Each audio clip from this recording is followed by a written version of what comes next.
नमस्कार, आप देख रहे हैं अक्षत न्यूज बुलेटिन। आपको बता दूं कि नगर पालिका अध्यक्ष द्वारा कैंट स्थित गौशाला का निरीक्षण किया गया। साथ ही उन्होंने गाय को हरा चारा खिलाते हुए गाय को सर्दी से बचने के लिए व्यवस्था करने के अधिकारी और कर्मचारियों को आवश्यक निर्देश भी दिए।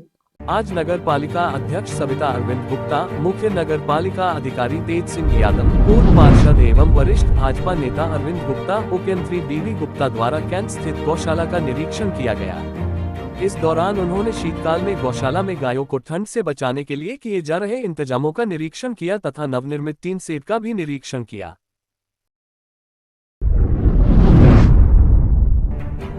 मुख्य नगर पालिका अधिकारी तेज सिंह आज सदर बाजार पहुंचे और उन्होंने व्यापारियों से स्वच्छता से अतिक्रमण हटाने की अपील की और साथ ही कहा कि प्रशासन की मुहिम में वो सहयोग करें।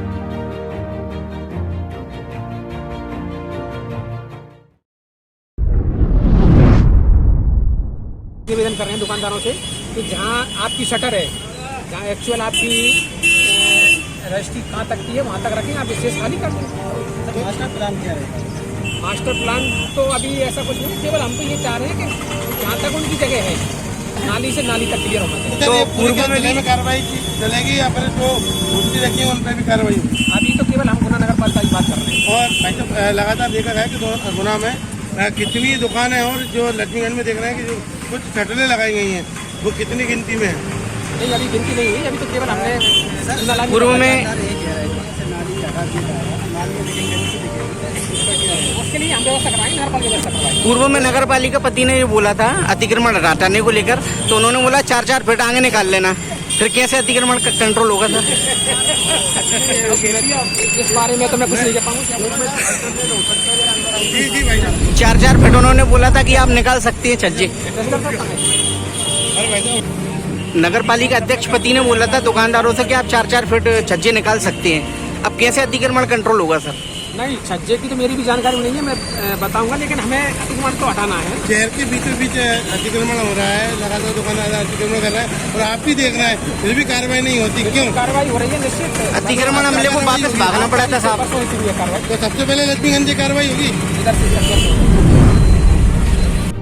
नगर पालिका आपके पास आई है, क्या भाई साहब नगर पालिका की टीम आई है और कलेक्टर साहब के द्वारा आदेश भी निकल जा रहा है अतिक्रमण हटाने का, क्या पूरा मामला है? आज टीम के साथ आप घूम रहे थे। मामला ये है कि मेरी अभी परसों 4 तारीख को माननीय तहसीलदार साहब गैरवा जी से बातचीत हुई थी, सीएमओ साहब से बातचीत हुई थी और अतिक्रमण को लेके उनसे कहना था कि व्यापारी स्वेच्छा से अपना अतिक्रमण हटा ले।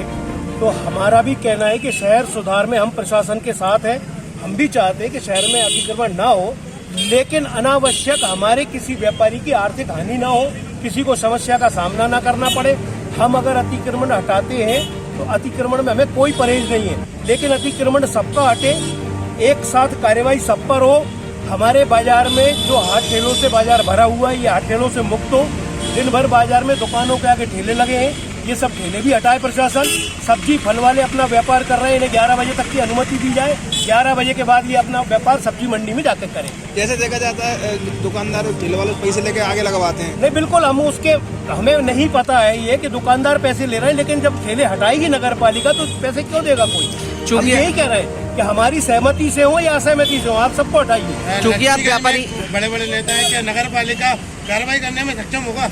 क्यों नहीं होगी? प्रशासन सबको एक नजर से देख रहा है और हम प्रशासन के साथ तभी है जब प्रशासन हमारी बात सुन रहा है। चूंकि हम प्रशासन का सहयोग करेंगे। व्यापारी कार्यवाही अगर कहीं पक्षपातपूर्ण होगी तो हम प्रशासन के साथ नहीं है। चूंकि आप व्यापारी संघ के मुखिया हैं, पूर्व में भी अतिक्रमण की मुहिम चली है। हाँ। और आपने सब दुकानदारों को स्वेच्छा से अपना अपना अतिक्रमण हटाने की बात कही थी, मगर कोई सुधार अभी तक तो देखा नहीं है। तो अब क्या उम्मीद जताई जाए, क्या आपका निवेदन आपके दुकानदार स्वीकार करेंगे? देखिए, मैं आपको एक बात स्पष्ट शब्दों में बता दूं कि दुकानदार अतिक्रमण नहीं करता, मजबूरी करवाती है। हमारी दुकान के आगे कोई ठेला खड़ा है, हमारी दुकान दब जाती है तो हमें अपना सामान मजबूरन बाहर रखना होता है। आज बगल की दुकान पे ठेला लगा तो मेरी दुकान का बोर्ड और मेरी दुकान दब जाती है तो मेरा सामान मैं बाहर रख लेता हूँ। एक को देख के एक सामान बाहर रखते हैं। अगर नगर पालिका ठीक से कार्यवाही करेगी, प्रशासन कार्यवाही पक्षपातपूर्ण नहीं करेगा तो मैं गारंटी लेता हूं कि दुकानदार कोई अतिक्रमण नहीं करेगा। शहर में अतिक्रमण के नाम पर जो मुख्य मुद्दे हैं उन पर न कार्रवाई होती है, महज एक औपचारिकता करके अतिक्रमण खत्म हो जाता है, जिससे छोटे लोगों को भी परेशानी होती है। क्या मुख्य जो अतिक्रमण की वजह है उन पर ठोस कार्रवाई होगी? नहीं, सब पे कार्रवाई होगी। और हम अगर मान लो कोई गलत करता है तो मैं खुद, हमारे व्यापारी अगर गलत करते हैं तो मैं उनके साथ नहीं हूँ, मैं प्रशासन के साथ हूँ। लेकिन अगर व्यापारी का नुकसान होता है तो हम नुकसान सहन नहीं करेंगे, कोई नुकसान किसी तरह का ना करें। आपने कहा हाथ ठेले और अखिल भारत वर्ष यादव महासभा के प्रदेश अध्यक्ष जगदीश यादव आज गुना पहुंचे और उन्होंने प्रेस वार्ता को संबोधित करते हुए कहा कि जो आपको सौभाग्य हुआ है उसमें आप लोग सब आए। मेरा दौरा राष्ट्रीय अधिवेशन जो 18 फरवरी को भोपाल में आयोजित है, निमंत्रण देने मैं आज आया हूँ। इसके पहले कि मैं आपकी किसी बात को और जवाब दूँ, सबसे पहले तो मैं आपको नए वर्ष की बहुत बहुत शुभकामनाएं देता हूँ। आप लोगों के जीवन में आनंद ही आनंद रहे, सुख समृद्धि रहे। ये नए वर्ष में मेरी आप समाज की तरफ से आप लोगों को ये शुभकामनाएं हैं। आप जानते हैं कि आपका जो व्यक्तिगत कुछ लोगों का स्वार्थ वो किसी का नहीं, किसी समाज का नहीं, लेकिन हमारी यादव महासभा 100 वर्ष पूर्ण कर चुकी है। हम नई शताब्दी का पहला राष्ट्रीय अधिवेशन भोपाल में कर रहे हैं। 60 इसके पहले हो चुके हैं। एक सत्वा है जो आपने नाम लिया कि सज्जन का, इसी महासभा, लेकिन उनका काम करने का तरीका, उनका अपना व्यक्तिगत एजेंडा है। कुछ दलों खासतौर से कांग्रेस के लिए काम करना चाहते थे, वो कमलनाथ जी को मुख्य अतिथि बना के लाना चाहते थे, वो और भी कांग्रेस के नेताओं को जो हमारे समाज के नहीं उनके हिसाब से चलना चाहते थे। लेकिन ये हमारा समाज ये हमारे जो समाज में उन लोगों के हितों के लिए आया है। सबसे पहले तो हम भारतीय जनता पार्टी का आभार व्यक्त करते हैं। हम आदरणीय मोदी जी का भी आभार व्यक्त करते हैं, धन्यवाद देते हैं कि उन्होंने हमारे कुल के गौरव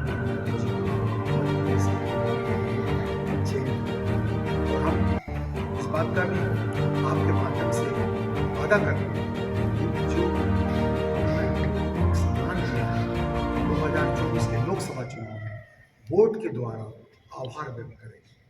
मोदी जी को फिर से प्रधानमंत्री बनाने के लिए हम एक बार 24 में एक तरफा वोट करने का अपील करेंगे सबसे। यह हमें इतना बड़ा सम्मान देश का मुखिया बना, हम लोग सेवा करेंगे, वोट देंगे।